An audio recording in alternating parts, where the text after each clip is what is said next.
भी करी ना। अम्मा जी से पहले रवा का करे चलाई नहीं। हाँ? अम्मा जी आयल बड़ी बियाहे के बात करे और हम आयल बनी सुहाग रात मनावे। छोड़ी छोड़ी ना, रवा भी ना। सुनो, अगर हमारा अधूरा काम पूरा ना करबू ना तो ये बिया हम काट दे। ए बिया कटे वाला ना, सटे वाला बस सैया जी। अच्छा जी। बस इतना जानने सब कि हम रउआ घरे से पतोह ना अपना बिटिया के लेके जाओ। बिल्कुल सही कहलू चाची। राव रुच विचार सुन के तो हमार सगरो चिंता दूर हो गई। बस अब तो ये रिश्ता पक्का बा। हाँ जी, एकदम पक्का बा।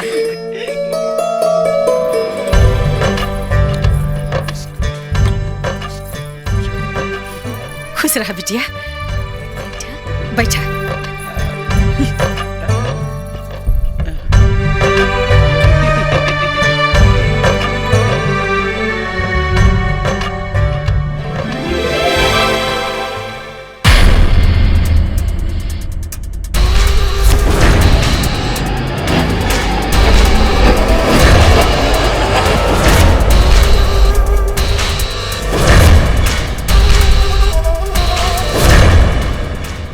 कुछ तो गड़बड़ बा, पता लगावे के ही पड़ी।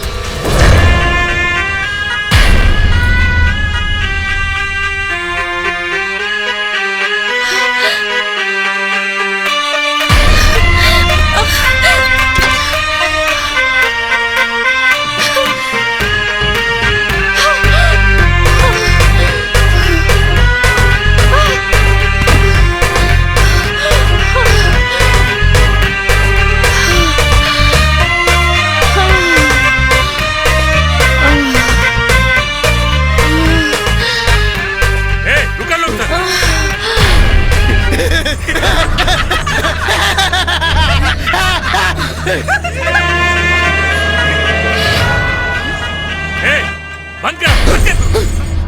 खेल मदारी ना बाजार में दिखावल जाला, कोई के घर अंगना में ना। अरे इतना हट्टा कट्टा हो के तू लोग भीख मांगा ताड़तन, शर्म नहीं खियावत। ए बड़े मानस, हमनी के भिखारी ना, बाबा सोमनाथ के चला है सन। ये घर में एगो सांप होके के संकेत मिल रहल बा। सांप? और सांप के हमनी पकड़े आज बानी जा, और सांप रहुआ लोगन के यहाँ से शमशान के यात्रा करवा सकेला। अगर ये ऐसा बात बा तो उस सांप की जल्दी से यहाँ से पकड़ के ले जाए बाबा।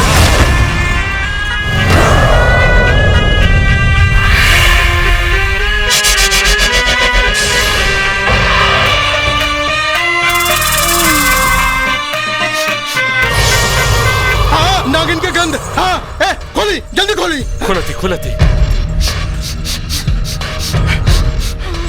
खोली खोली खोली। क्या हो अंदर? पता नहीं के बंद का। देखी देवी,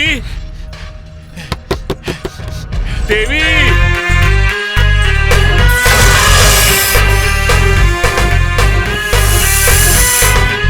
देवी, देवी, सुना खाए नहीं के हो? जल्दी करी, गंदा रालबा, तोड़ दी दरवाजा के। तोड़ दी। तोड़ी।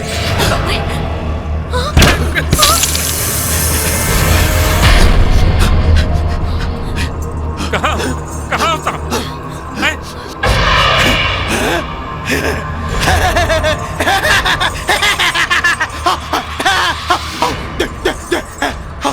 देखिए, नागिन नागिन यहीं से निकल पिया। खून, नागिन के खून बा। वो कभी भी आ सकेली यहाँ पे। हम अपना गुरुदेव के यहाँ लेके आए और ओकरा के पकड़ के लेके जाए।